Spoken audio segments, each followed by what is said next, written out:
Hello friends, हमारे YouTube channel अड्डा 2020 में आपका स्वागत है। तो आज हम लेकर आए हैं साइंस के टॉप 50 क्वेश्चन जो प्रीवियस ईयर एग्जामों में पूछे गए हैं।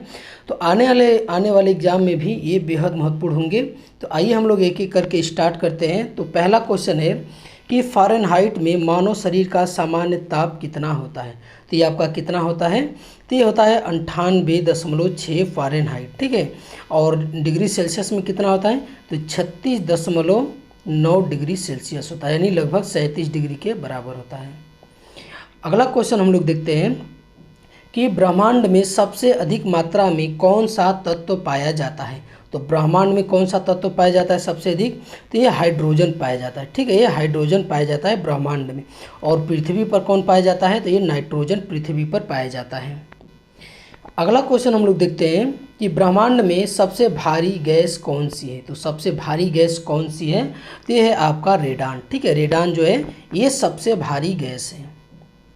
अगला क्वेश्चन हम लोग देखते हैं कि हवाई जहाज़ के टायरों में कौन सी गैस भरी जाती है। तो ये आपकी कौन सी गैस भरी जाती है? तो ये नाइट्रोजन भरी जाती है, ठीक है। ये नाइट्रोजन भरी जाती है। अगला क्वेश्चन हम लोग देखते हैं कि सापेक्षता का सिद्धांत किसने दिया था। तो किसने दिया था सापेक्षता का सिद्धांत? ये अल्बर्ट आइंस्टीन दिए थे, ठीक है। अल्बर्ट आइंस्टीन दिए थे।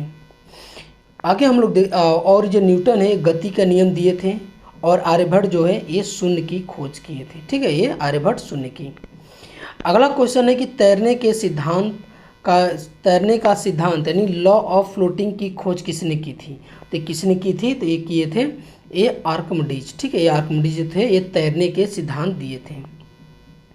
अगला है कि थायराइड ग्रंथि की अत्यधिक वृद्धि किसकी कमी के कारण होता है। तो ये आपकी किसकी कमी के कारण होता है? तो ये होता है आयोडीन की कमी के कारण, ठीक है। ये आयोडीन की कमी के कारण होता है।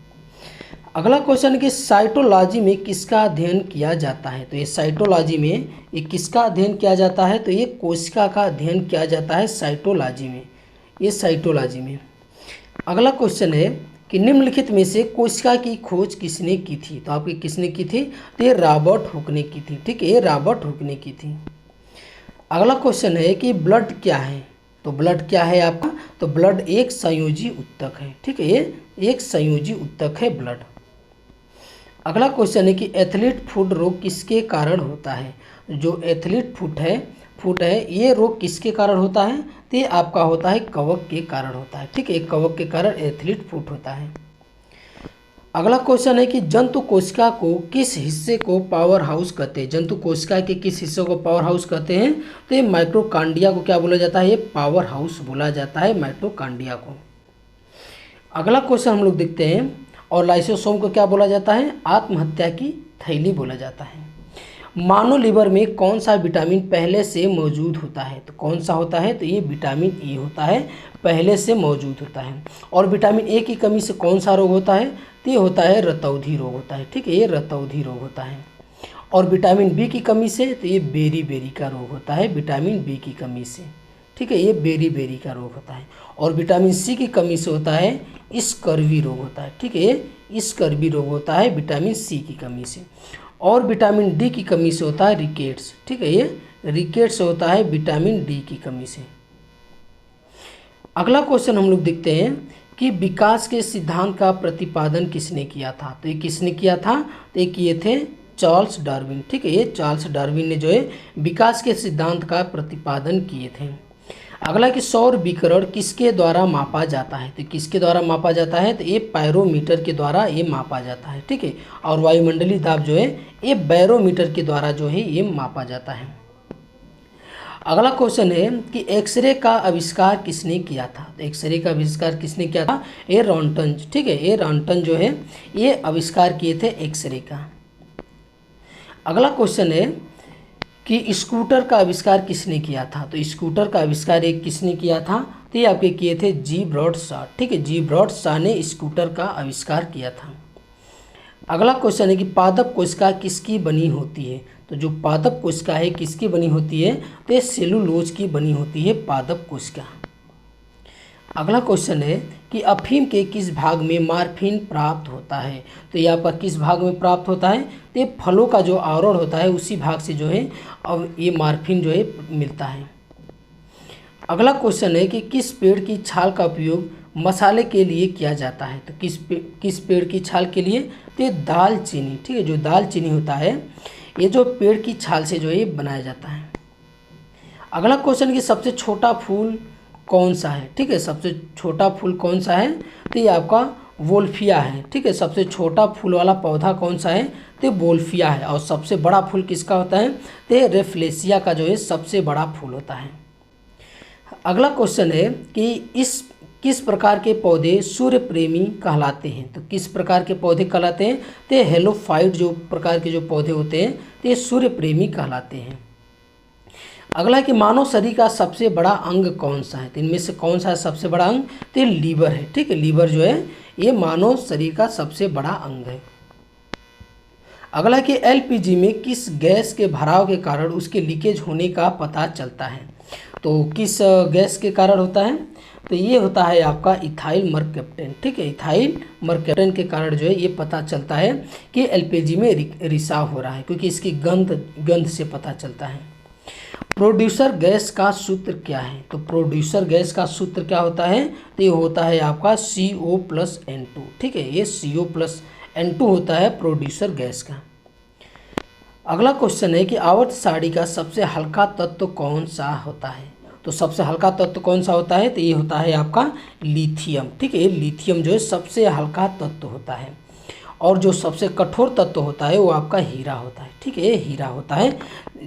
ब्रह्मांड ये इस समय पृथ्वी पर पाए जाने वाले धातुओं में जो है सबसे कठोर कौन सा होता है, ये हीरा होता है। आगे हम लोग देखते हैं कि टीकाकरण के जनक कौन माने जाते हैं। टीकाकरण के जनक कौन माने जाते हैं, तो एडवर्ड जेनर माने जाते हैं, ठीक है, एडवर्ड जेनर माने जाते हैं टीकाकरण की जनक। अगला है कि फोटान किसकी मूलभूत इकाई है। तो किसका मूलभूत इकाई है फोटान, तो ये है आपका प्रकाश का, ठीक है, प्रकाश में जो है ये फोटान पाए जाते हैं।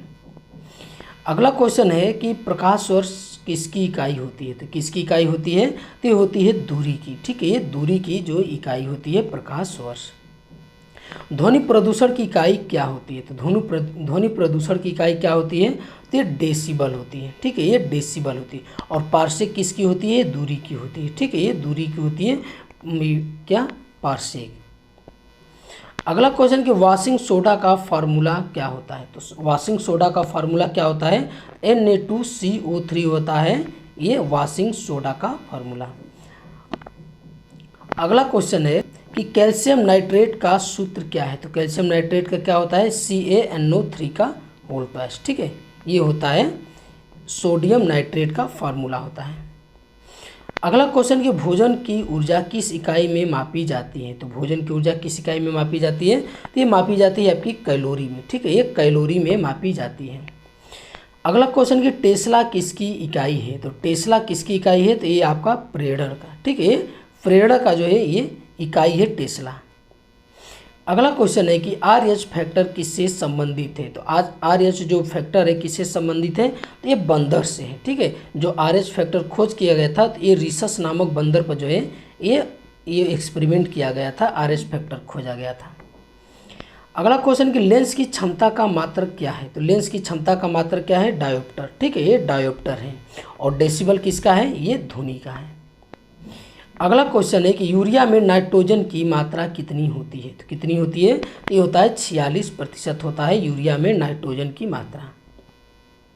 अगला कि मार्स गैस के रूप में किसे जाना जाता है। तो मार्स गैस के रूप में किसे जाना जाता है, तो ये जाना जाता है आपका मीथेन को, ठीक है, इसका फार्मूला क्या होता है, CH4 होता है, ये मार्स गैस को जानते हैं। और ये मीथेन कहाँ मार्स गैस मिलता है, तो जिससे धान का जो दलदल होता है वहाँ से जो बुलबुला निकलता है, या जो पशु जो होता है गुलाबंद करते हैं यानी पगुरी करते हैं जिसे बोलते हैं गांव की भाषा में, तो उनके जो गाज होते हैं निकलते उनमें से मीथेन गैस निकलता है। ये देखो दोनों क्वेश्चन पूछे जा चुके हैं एग्जाम में। आगे हम लोग देखते हैं कि भोपाल गैस त्रासदी में मुख्यदायी गैस कौन सी थी। तो कौन सी थी आपकी, तो मिथाइल आइसोसाइनाइड, ठीक है, मिथाइल आइसोसाइनाइड थी भोपाल गैस त्रासदी में। अगला है कि लाफिंग गैस के नाम से जाना जाता है। तो किसे जाना जाता है, तो ये नाइट्रस ऑक्साइड को जो है लाफिंग गैस के नाम से जाना जाता है। अगला क्वेश्चन कि कैडमियम प्रदूषण से कौन सी बीमारी होती है। तो ये आपकी कौन सी बीमारी होती है, तो ये होती है इटाई, ठीक है, ये इटाई नामक कैडमियम से होती है बीमारी। और मिनी माता किससे होती है, तो ये होता है पारा से, ठीक है, पारा से जो है मिनी माता होता है। अगला क्वेश्चन कि बल्ब में कौन सी गैस भरी जाती है। तो बल्ब में कौन सी गैस भरी जाती है, तो ये आपका आर्गन भरा जाता है, ठीक है, ये आर्गन गैस जो है बल्ब में भरी जाती है। फलों को पकाने के लिए निम्न में से किसका उपयोग किया जाता है। तो किसका उपयोग किया जाता है, तो ये एथिलीन का प्रयोग किया जाता है, ठीक है, एथिलीन का प्रयोग किया जाता है। अगला क्वेश्चन कि शुष्क बर्फ क्या है। तो शुष्क बर्फ क्या है, ठोस कार्बन डाइऑक्साइड को हम लोग क्या बोलते हैं, शुष्क बर्फ बोलते हैं, जिसका ठोस कार्बन डाइऑक्साइड का क्या फार्मूला होता है, जिसे शुष्क बर्फ कहते हैं, तो D2O कहते हैं, ठीक है। और इसका अणु भार कितना होता है, 20 होता है। CO2 जो होता है इसका बराबर नहीं होता है, इसका होता है आपका 20 होता है, एग्जाम में कई बार पूछा गया है। और जो CO2 होता है ये, ठीक है, इसका क्या होता है, ये होता है कार्बन डाइऑक्साइड है। अगला क्वेश्चन है कि ओजोन परत कहाँ पाई जाती है। तो ओजोन परत कहाँ पाई जाती है, तो ये ओजोन परत समताप मंडल में पाई जाती है, ठीक है, ओजोन परत कहाँ पाई जाती है, ये समताप मंडल में पाई जाती है। अगला क्वेश्चन कि ग्रीन हाउस का मुख्य घटक है। तो ग्रीन हाउस का मुख्य घटक क्या है, तो इनमें से कौन सा ग्रीन हाउस का, तो ये कार्बन डाइऑक्साइड, ठीक है, जो कार्बन डाइऑक्साइड है ग्रीन हाउस का मुख्य घटक है। कार्बन डाइऑक्साइड हो गया, और कौन कौन से हैं, तो जलवाष्प है, और उसके बाद है क्लोरोफ्लोरोकार्बन है, SO2 है, ये सब जो है ग्रीन हाउस के मुख्य घटक हैं। अगला क्वेश्चन कि रात के समय पेड़ पौधे मुख्य रूप से कौन सी गैस छोड़ते हैं। तो कौन से छोड़ते हैं, तो ये आपका कार्बन डाइऑक्साइड छोड़ते हैं मुख्य रूप से। इसीलिए बोला जाता है कि रात में पेड़ पौधे के नीचे नहीं सोना चाहिए, ठीक है, किसी पेड़ के नीचे नहीं सोना चाहिए। रक्त का थक्का बनने में कौन सा विटामिन सहायक होता है, तो आपका कौन सा होता है, तो ये विटामिन के होता है, ठीक है, विटामिन के जो है रक्त का थक्का बनने में सहायक होता है। और विटामिन सी जो है घाव भरने में सहायक होता है, विटामिन सी। अगला क्वेश्चन है कि गेहूं का वैज्ञानिक नाम क्या है। तो गेहूं का वैज्ञानिक नाम क्या है, ट्रिटिकम, ठीक है, ट्रिटिकम जो है गेहूं का वैज्ञानिक नाम है। होमोसेपियंस किसका नाम है, तो ये मानव का नाम है होमोसेपियंस, ठीक है। और राना टाइग्रीना किसका नाम है, तो ये मेढक का नाम है, ठीक है, ये मेढक का नाम है राना टाइग्रीना, ठीक है। तो आज का हमारे वीडियो कैसा लगा, अच्छा लगा तो हमारे चैनल को सब्सक्राइब कीजिए और अधिक से अधिक शेयर कीजिए। देखने के लिए बहुत बहुत धन्यवाद।